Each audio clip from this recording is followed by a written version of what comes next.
క్రీస్తునందు ప్రియులారా, యూట్యూబ్ ద్వారా ఈ సద్భక్తి అనే కార్యక్రమాన్ని వీక్షిస్తూ బలపరచబడుతున్నామని తెలియజేస్తున్న మీకు అందరికీ మన ప్రభువును రక్షకుడైన యేసుక్రీస్తు నామంలో వందనాలు చెల్లిస్తూ ఉన్నాను. అందరూ బాగున్నారని తలస్తూ ఉన్నాను. ప్రియులారా, మీరు అనేకులకు ఈ యొక్క వర్తమానాలను పంపిస్తూ ఆధ్యాత్మికంగా బలపరచడానికి ఒక సాధనంగా మీరు ఉంటున్న విధానం బట్టి దేవునికి స్తుతులు చెల్లిస్తూ ఉన్నాను. ఈ దినము ఒక నూతనమైనటువంటి అంశాన్ని మనం ధ్యానం చేసుకుందాం. ఆశీర్వాదపు తండ్రి అబ్రహాము అనేటువంటి అంశాన్ని మనం ధ్యానం చేసుకుందాం. అబ్రహాముని మనం గమనించినట్లయితే ఆయన యొక్క 7 గుణలక్షణాలని ఈ దినము మనం ధ్యానం చేసుకుందాం. అబ్రహాముకు బైబిల్ గ్రంథంలో గొప్ప ప్రత్యేకత ఉంది. దేవాతి దేవుడే నా స్నేహితుడైన అబ్రహాము అన్న సందర్భాన్ని మనం చూస్తూ ఉన్నాం. అంతేకాకుండా అబ్రహాము విశ్వాసులకు తండ్రి అని చెప్పబడ్డాది. ప్రియులారా, మనం గమనించినట్లయితే దేవుడు అబ్రహాముని ఎందుకు అంత నా స్నేహితుడు అని పిలవగలిగినటువంటి ఆ ఉద్దేశంలో ఉన్నారు అన్నది మనం గమనించుకుంటే చాలా అబ్రహాము యొక్క జీవితంలో చాలా గొప్ప దేవుని సంతోషపెట్టే విధానంలో ఆయన జీవించారు. అందులో 7 అంశాలను మనం ధ్యానం చేసుకుందాం. మొట్టమొదటిగా మనం గమనించినట్లయితే ప్రియులారా, ఆదికాండము 18వ అధ్యాయము 1వ వచనంలో మనం చూస్తాం. అబ్రహాము దేవుని గుర్తించిన వాడిగా మొదట ఉంటా ఉన్నాడు. చూడండి, మమ్రే ఆ సింధూర వనము దగ్గర మమ్రేలో అబ్రహాము కూర్చుని ఉన్నప్పుడు దేవుడు ప్రత్యక్షమైనప్పుడు అబ్రహాము యొక్క 75 సంవత్సరాల వయసులో కూడా దేవుణ్ణి గుర్తించి ఆయన దగ్గరికి పరిగెట్టినట్టుగా మనం చూస్తూ ఉన్నాం. క్రీస్తునందు ప్రియులారా, ఈరోజు ఒక ఆశీర్వాదపు తండ్రికి ఉండవలసినటువంటి మొదటి లక్షణాన్ని మనం చూస్తూ ఉన్నాం. నీవు దేవుణ్ణి గుర్తించిన వారిగా నీవు ఉండాలి. ఈ దినాల్లో మనం చాలా మందిని గమనిస్తూ ఉంటాం. వారు అన్ని విషయాలకు ప్రాధాన్యత ఇస్తూ ఉంటారు. ఒక ఉద్యోగానికి కానీ, ఒక వ్యాపారానికి కానీ, ఒక గృహాన్ని నడపడంలో కానీ, లేకపోతే ఆ పిల్లలైనటువంటి వారికి ఇవ్వాల్సినటువంటి ప్రతి ఆశీర్వాదపు విషయంలోనైతేనేమి కానీ వారు ముందుంటారు. కానీ దేవుణ్ణి గుర్తించిన వారిగా, దేవుని ఆజ్ఞలను లేకపోతే దేవుని సంఘానికి లేకపోతే దేవుని యొక్క కార్యక్రమాలకి ప్రాధాన్యత ఇచ్చేవారిగా ఉండని వారిని మన సమాజంలో చూస్తూ ఉంటాం. కానీ అబ్రహాం ఎలా ఉన్నాడు అంటే దేవుణ్ణి గుర్తించిన వారిగా ఉంటా ఉన్నారు. ఈ యొక్క సమయంలో మనం ఆలోచించేద్దాం, మనము దేవుని గుర్తించిన వారిగా ఉంటున్నామా? ప్రియులారా, ఈ దినము అబ్రహాము ఆశీర్వాదపు తండ్రిగా ఉంటున్న మొదటి గుణాన్ని చూసాం. 2వ లక్షణాన్ని చూద్దాం. ప్రియులారా, ఆదికాండం 22వ అధ్యాయం 18వ వచనంలో మనం చూస్తాం. దేవుని మాట వినేవాడిగా అబ్రహాం ఉంటా ఉన్నాడు. మనకు తెలుసు ప్రియులారా, ఆదికాండము 12వ అధ్యాయంలో మనం గమనించినట్లయితే అక్కడ మనం చూస్తాం. అబ్రహాముని దేవుడు అంటాడు, నీవు నీ తండ్రి ఇంటి నుండి, నీ బంధువుల నుండి, నీ దేశము నుండి నేను చూపించబో ప్రదేశానికి వెళ్ళు అని చెప్పినప్పుడు అబ్రహాము దేవుని మాట వినడము తోడనే ఆయన ఆ ప్రదేశానికి వెళ్ళినట్టుగా మనం చూస్తూ ఉంటాం. ప్రియులారా, మనం గమనించినట్లయితే అబ్రహాము ఎక్కడికి వెళ్ళాలో తెలియదు. కానీ ఆ మాట చెప్పిన దేవుడు ఆ నడిపింపుని బట్టి ఆ మాటకు విధేయుడై అబ్రహాము వెళ్ళినట్టుగా మనం చూస్తూ ఉంటాం. ప్రియులారా, ఈ దినము దేవుని మాట వినేటువంటి పరిస్థితిలో తండ్రిగా ఉంటున్న మన జీవితాల్లో మనం ఉంటా ఉన్నామా అన్నది పరిశీలన చేసుకుంటూ ఉండాలి. అబ్రహాము మనం గమనించినట్లయితే యాకోబు పత్రిక 2వ అధ్యాయం 23వ వచనంలో చూస్తాం.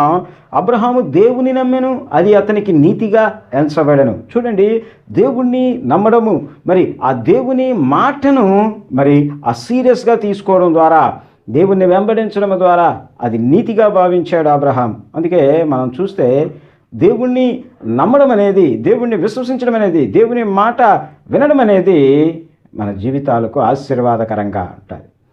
ప్రియులారా, మనము మరొక మాట మనం చూసుకుంటే ఆదికాండము 22వ అధ్యాయం 13వ వచనంలో మనం చూస్తాం. అబ్రహాముని గురించి రాయబడిన మాట, అబ్రహాము దేవునికి భయపడువాడు. ఇదిగో ఈ రాత్రికాల సమయాన వర్తమానము మనము వింటున్నా మన జీవితాల్లో దేవునికి భయపడేవారిగా మనం ఉంటా ఉన్నామా? ఇదిగో దేవునికి భయపడినప్పుడు మన జీవితాల్లో ఆశీర్వాదము మనం చూస్తాం. దేవుని వాక్యానికి భయపడినప్పుడు మన జీవితాల్లో ఆశీర్వాదం మనం చూస్తాం. దేవుని యొక్క దేవుని యందలి ఆ భయభక్తులు కలిగి ఉండటం ద్వారా మనము ఆశీర్వదించబడతాం. ప్రియులారా, మనం గమనించుకున్నట్లయితే కొంతమందిని చూస్తాం, వారు దేవుని అందలి భయభక్తులు కలవారిగా ఉంటారు, కానీ మరి ఆ ఆ ఆ యొక్క భయభక్తుల్ని దేవుని పట్ల కనపరచడంలో, ఇక్కడ మనం చదువుకున్న సందర్భాన్ని మనం గమనించుకున్నట్లయితే, అబ్రహాము మరి దేవుని చేత 75 సంవత్సరాలప్పుడు నీకు కుమారుణ్ణి ఇస్తాను అని చెప్పబడినప్పుడు, వాగ్దానము చేయబడినప్పుడు, అప్పటి నుంచి 24 సంవత్సరాల వరకు ఎదురు చూసిన తర్వాత ఇంచుమించుగా 99-100 సంవత్సరాలప్పుడు అబ్రహాము కుమారుణ్ణి పొందుకున్నాడు. అటువంటి ఇస్సాకును దేవుడు అడిగాడు, నువ్వు నాకు నీ కుమారుణ్ణి ఆ మోరియా పర్వతములలో బలివ్వు అని చెప్పినప్పుడు, మరి అబ్రహాము వెనుకంజ వేయకుండా ఆ మోరియా పర్వతం మీదకి తెల్లవారే తీసుకువెళ్ళి ఆ బలిపీఠం మీద కుమారుని పెట్టి కత్తి ఎత్తినప్పుడు, ప్రియులారా, దేవుడు అబ్రహాముతో అంటున్న మాట ఇది, నీవు దేవునికి భయపడువాడు అని నాకు తెలుసు, అందుకే నీ కుమారుని ఏమీ చేయక ఇదిగో ఆ చెట్ల మధ్యలో కొమ్ములు తగులుకున్న పొట్టేళ్ళుంది అని చెప్పినట్టుగా మనం చూస్తాము. దేవునికి భయపడేటువంటి వారు మరి దేవుని యొక్క ప్రతి మాటను విలువగా తీసుకొని ఆ మాటను జాగ్రత్తగా ఎంచుతూ సమర్పణ కలిగి జీవిస్తూ ఉండాలి. ప్రియులారా, మరి కొన్ని సందర్భాల్లో మనం చూస్తాం, చాలా వరకు ఆ అన్ని విషయాల్లో దేవుని మాట వినడానికి ఇష్టపడుతూ ఒక్క విషయంలో మాత్రము నా ఇష్టాన్ని నెరవేర్చుకుంటాను అనేవారిగా ఉండడాన్ని మనం చూస్తాం. దేవుడు చెప్తా ఉన్నాడు, సంపూర్ణంగా నీవు అన్ని విషయాల్లో 100% దేవునికి భయపడి జీవించేవాడిగా ఉండాలి అని దేవుడు ఆశపడతా ఉన్నాడు. 4వ అంశాన్ని చూసుకుందాం ప్రియులారా. మరి మనం గమనించుకున్నట్లయితే 4వ అంశాన్ని గమనిద్దాం. ఆదికాండము 12వ అధ్యాయము 4వ వచనాన్ని మనం చూసుకుంటే, అబ్రహాము దేవునికి లోబడి విధేయత కలిగిన వాడు అనేటువంటి విషయాన్ని మనం చూస్తాం.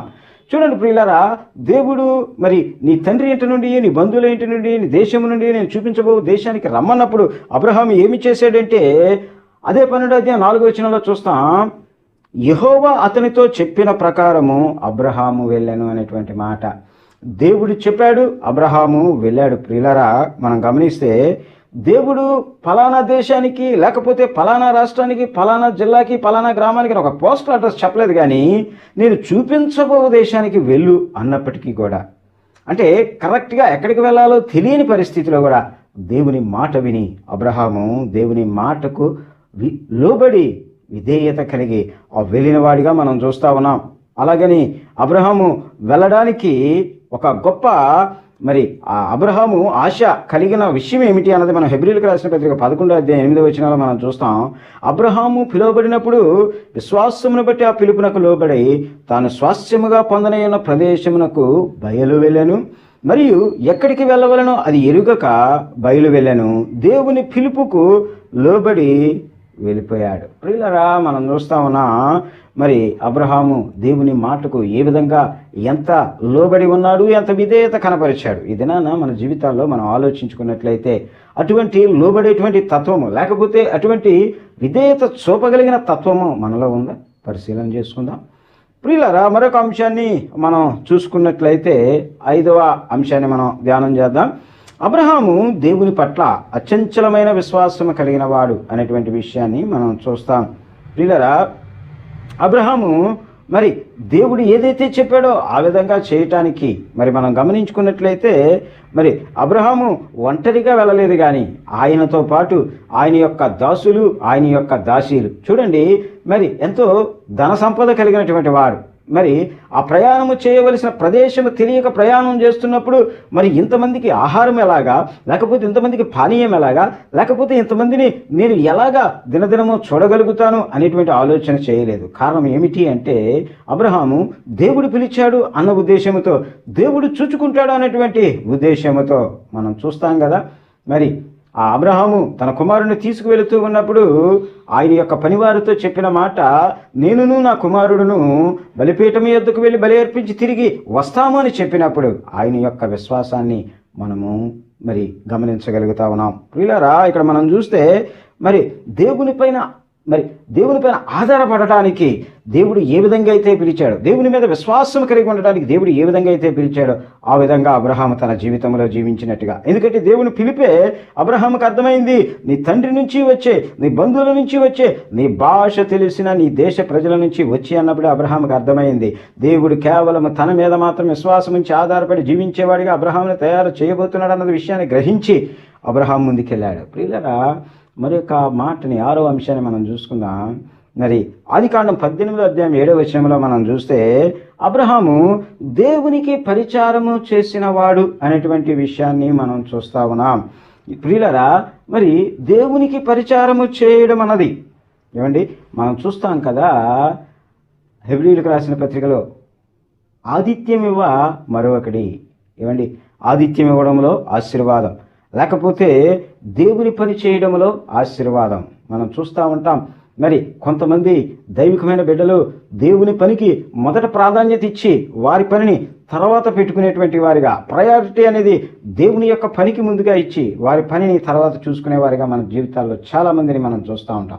ఈ అబ్రహాము కూడా మరి దేవుడు వచ్చినప్పుడు ఆయనకి విందు ఏర్పాటు చేయటానికి ఆయన దగ్గర ఎంతోమంది దాసులు ఉన్నారు, దాసీలు ఉన్నారు. కానీ తనకు తానుగా వెళ్ళి మరి యజమానుని స్థానంలో ఉన్నప్పటికీ దేవునికి ఆతిథ్యం ఇవ్వటానికి తనే అంత కష్టపడి చేసినట్టుగా మనం చూస్తూ ఉంటాం. ప్రియులారా, ఈ రోజున మరి దేవునికి పరిచారం చేసే వ్యక్తిగా, దేవుని సంఘానికి పరిచారం చేసే వ్యక్తిగా, దేవుని యొక్క కార్యాలకు పరిచారం చేసే వ్యక్తిగా మన జీవితాల్లో మనం ఉంటున్నాము. అబ్రహాము ఆశీర్వాదానికి తండ్రి ఎలాగయ్యాడు అనేటువంటి అంశాన్ని మనం ధ్యానం చేసుకున్నాం. సరే ప్రియులారా, చివరి అంశాన్ని మనం చూసుకున్నట్లయితే మనం చూస్తూ ఉంటాం. చూడండి, చివరి వచనం చూసుకొని, చివరి మాట చూసుకొని మనం ముగించుకుందాం. మరి ఈ దినం మనం గమనించినట్లయితే అబ్రహాము దేవుని పట్ల పరిశుద్ధత కలిగిన వాడు. ఆదికాండం 13వ అధ్యాయం 7వ వచనంలో మనం చూస్తాం, అతడు తనకు ప్రత్యక్షమైన యెహోవాకు ఒక బలిపీఠమును కట్టాను. చూడండి ప్రియులారా, మరి ఈ యొక్క లేఖనాల్లో మనం చూస్తే లేవీలకు రాసిన లేవి కాండము 11వ అధ్యాయం 45వ వచనంలో చూస్తాం, నేను పరిశుద్ధుడని కనుక మీరును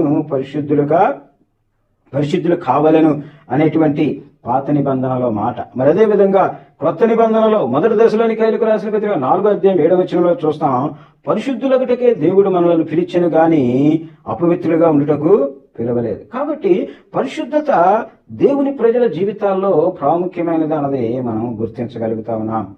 ప్రియులారా, ఇక్కడ అబ్రహామును చూస్తా ఉన్నాం.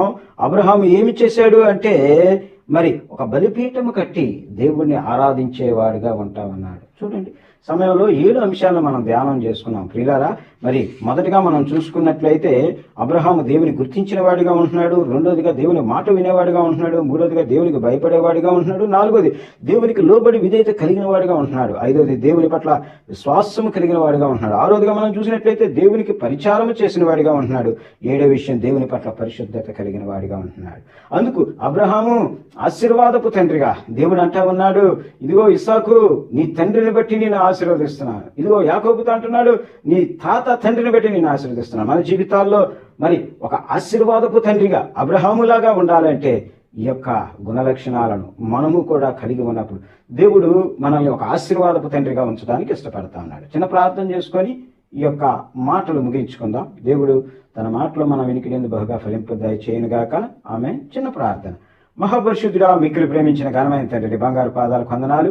ఇదిగో నాయన, ఈ యూట్యూబ్ ద్వారా బిడ్డలు ఎంతమంది అయితే చూస్తూ ఉన్నారు, వారిని ఆధ్యాత్మికంగా బలపరుస్తున్న విధానం బట్టి నీకు వందనాలు చెల్లిస్తూ బిడ్డల జీవితాలని గొప్ప కార్యాలు జరిగించి నడిపించమని, ఇదిగో మొదటి నుంచి చివరిదాకా చూసిన ప్రతి బిడ్డని ఇదిగో మీరు ఆశీర్వదించండి తండ్రి. ఈ వర్తమానాలను బట్టి సాక్షాత్ చెప్తున్న ప్రతి బిడ్డలు మీరు ఆశీర్వదించి దీవించి మహిమ పొందుకోనమని త్వరలో రాని నజరేయుడైన యేసు శక్తి కలిగిన నామములో ప్రార్థన అడిగి వేడుకొంచున్నాం పరమ తండ్రి. ఆమేన్.